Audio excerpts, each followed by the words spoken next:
American artist Gaia develops works that investigate issues of urbanism, humanism, and globalization.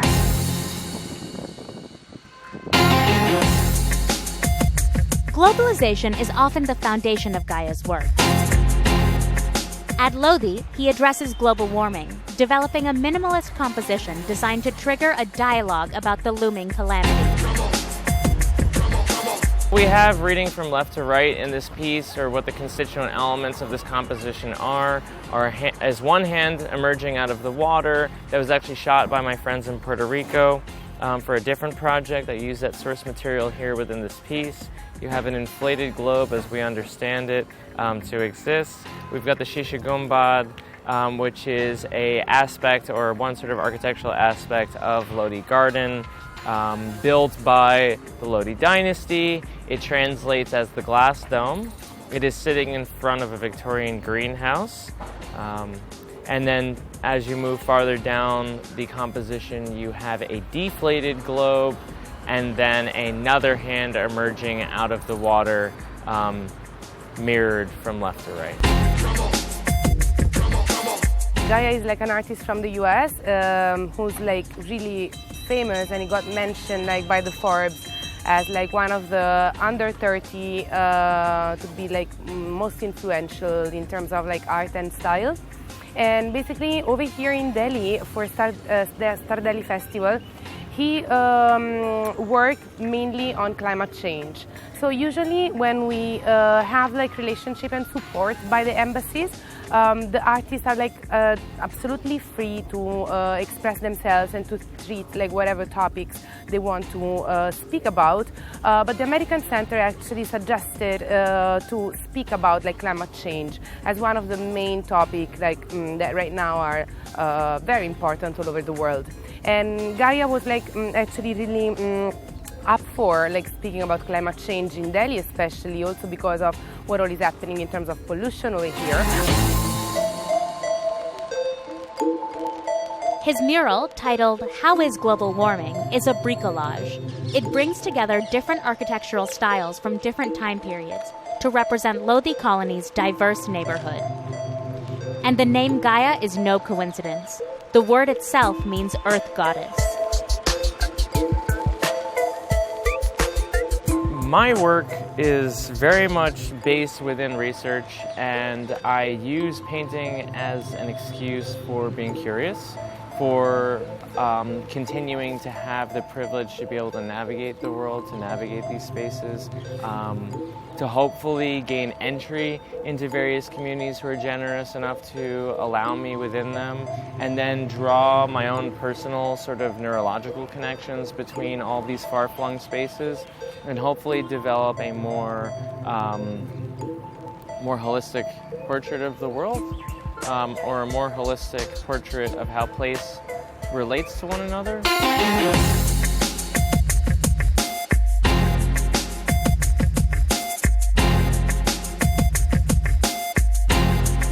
I do want to draw parallels in order to promulgate a kind of universal humanism. One that understands our differences, but understands that we have to always push the boundaries of what ultra-modernity is capable of including. We're able to build the Burj Khalifa, the Empire State Building, the Golden Gate Bridge, and all these multi-billion-dollar projects. We have to be able to also receive bodies who are in trouble, who need our collective help, and be open to a cultural exchange.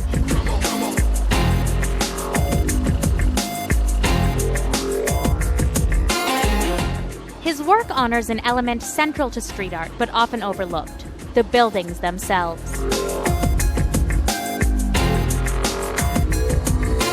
art is ultimately dependent upon architecture. I, of course, like to acknowledge the formal qualities of a building and not entirely erase and or entirely make the facade invisible. So leaving a lot of space within the composition always helps also acknowledge the building. I just want to acknowledge architecture's place in how we move about the world, how we navigate our cities, how we relate to one another. And of course, we almost understand that we're in conversation with architecture and structure. I do know that a lot of architectural purists are sort of rolling in their grave right now to see so many modernist beauties and modernist specimen completely just made invisible by paint, by skin.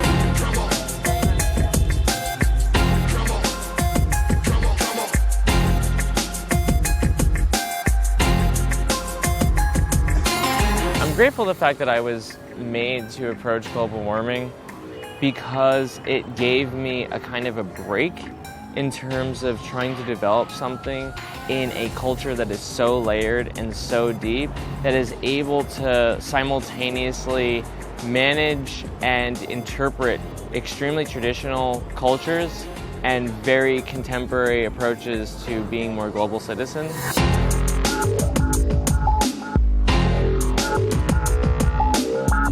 At the hands that are drowning and the shades that you look in that river, it's a reflection that we are drowning. It shows that there's a coexistence of modern and traditional and the pre-medieval art that is sustaining. But then again, if we are not able to sustain and capture it and save it, we won't be able to see it again. I think it's very symbolic because you can clearly see on one side we have thriving world, thriving globe, and on the other side you can see that the complete air has come out.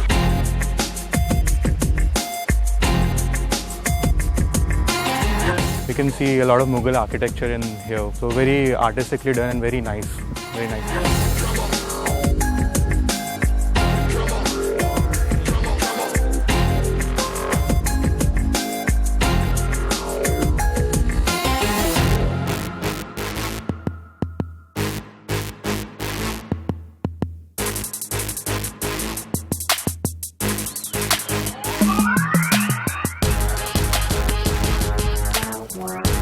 The Transporter building in Tughlaqabad is in an area that is dusty, industrial, and crowded.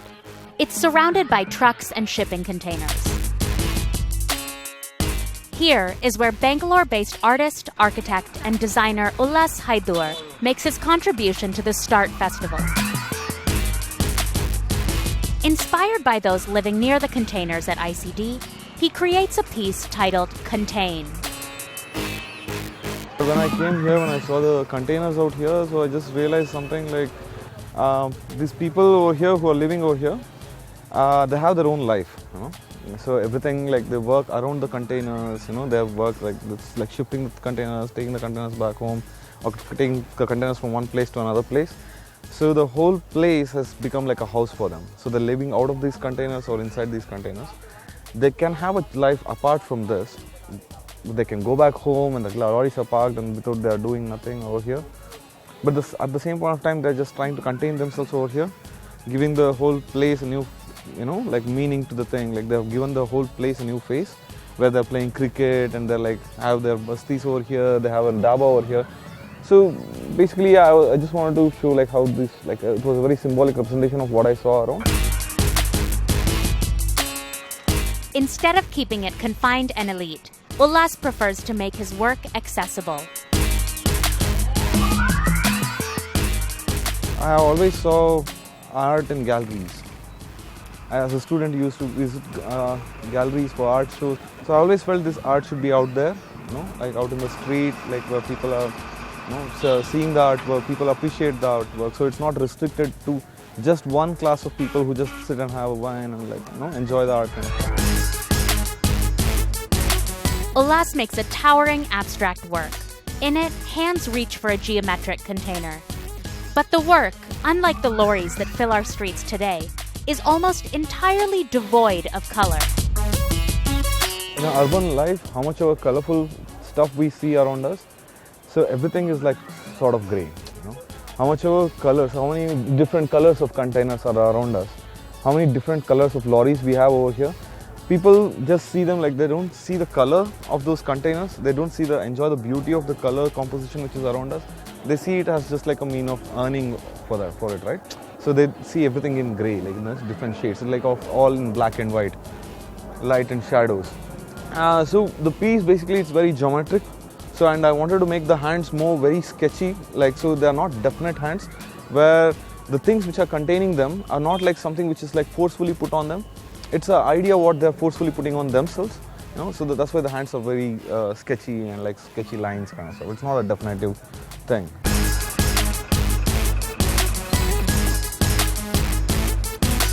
Basically what he painted was like, these kind of two hands which are roughly sketched.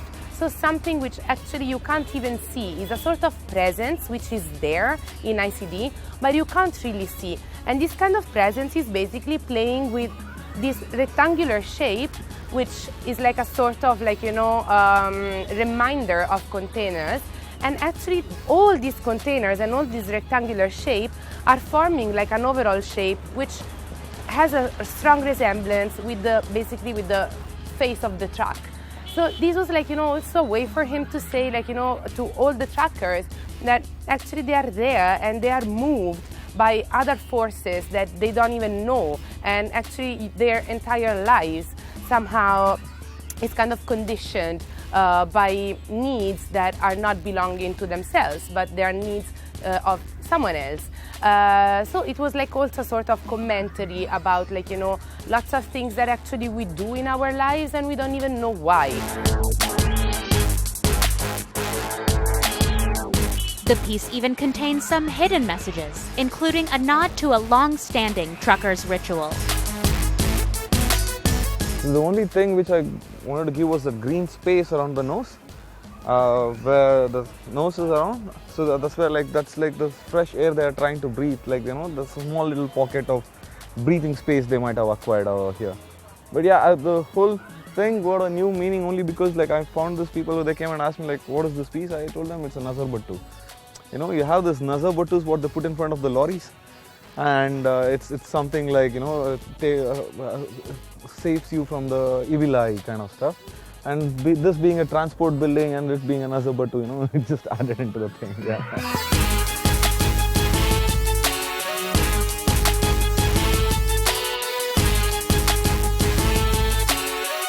So mostly the piece, like they all like the piece.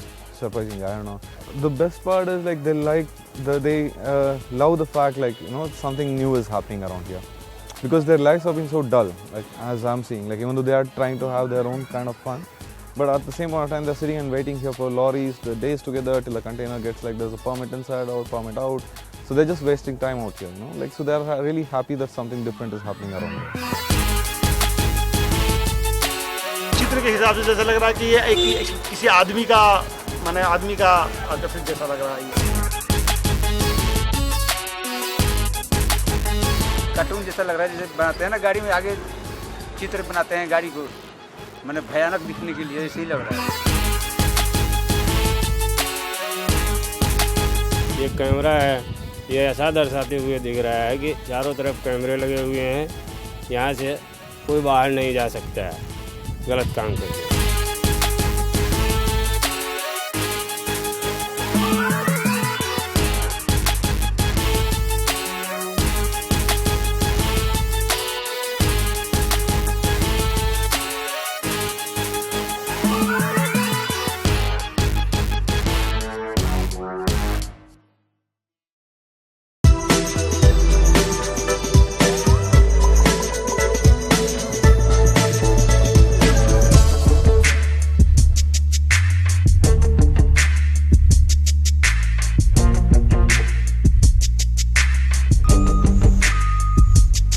Gaia's work at ICD is contextual. It looks at its physical and environmental surroundings to initiate a conversation about global warming. Considering this is one of the most polluted cities in the world, considering 1.2 billion people are slowly sort of leaving a traditional lifestyle in the countryside and the rural landscape and entering the urban environment, very similar to what happened in the Industrial Revolution in the United Kingdom and of course the United States, and all over the developing world contemporaneously. We as a collective per se, or those that populate the globe, will have to deal with more people entering a Western-style middle-class lifestyle. And that has consequences. And that consequence is generally more consumption. And we do live in a place with limited and finite resources. And so I had to find a method of speaking to this issue without being too didactic. As in, Gaia wanted to tell a story about the fragility of our planet without being too academic. Gaia and ICD did this piece called 11 Altos and 1 Globe. Again, it was about climate change to a certain extent, but also it was once again really site-specific. And instead, the site specificity of work in ICD was given by the containers. So the reason why basically he painted the Altos car is because it was one of the most sold cars in India, but actually was from Japan and was imported with containers. So somehow containers kind of accelerate the globalization of our globe, as well as within the globalization, obviously also all the other effects. And one of those is climate change came up more consistently.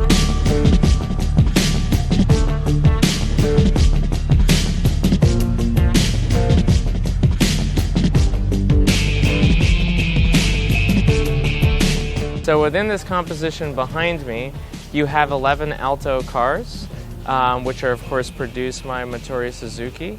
I guess I should say that, full disclosure, Motors Suzuki did not give me any permission, nor are they funding this project.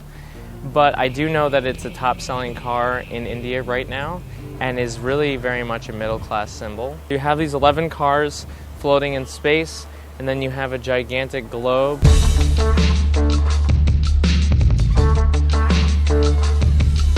Gaia often explores the theme of urbanism and has done portraits of figureheads who have shaped urban policies and architecture. Finally, on the left-hand side of me, or the viewer's right-hand side, you have a portrait of Malcolm McLean. And he is from a Euro or sort of US-centric perspective. The narrative goes that he's the innovator of the contemporary freight container that we see today. Now there are 20 million populating the globe, serving supply chains all over the world. And of course, we've developed an architecture and a substrate for producing murals here in the inland container with that very structures. Gaia has developed a political visual language looking at scarcity, abundance, and consumption patterns throughout the world.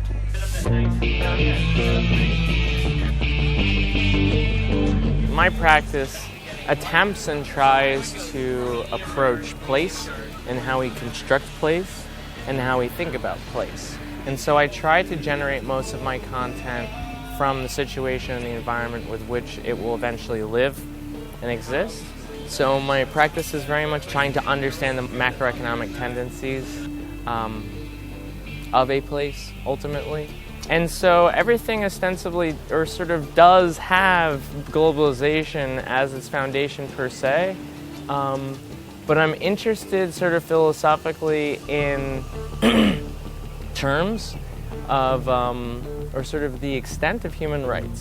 Street art supposedly uses universalism to be able to talk to very general audiences, this notion of the capital E, everybody. There's so much less pollution in the United States, and that is because of globalization and because of the efforts of grassroots environmentalist organizations that have achieved a sort of political clout in order to be able to have better standards for our country, but really the exportation of pollution to other developing nations who can be our manufacturing space, and then we can be the clerical and white-collar space, has allowed us to have, the Gary or Akron River not be on fire for days on end, or be able to see the sun in New York City and not be haunted by smog.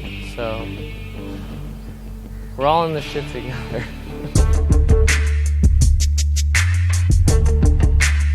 Gaia shares his message through street art because of its potential for unexpected discovery. I work within the streets just because it's a very direct and experimental and playful method of communicating directly with many different audiences. There's obviously no one audience, but there are privileged audiences and there are silent audiences. There are the people that experience the work randomly, but it leaves so much to chance. And I think that a human being can ultimately only be intelligent when you have a large quotient of your activity dedicated to chance. Because ultimately we can't be smart enough to determine the consequences or the conclusions of our projects or our efforts and activities. So as long as chance is involved, the world does become endlessly interesting.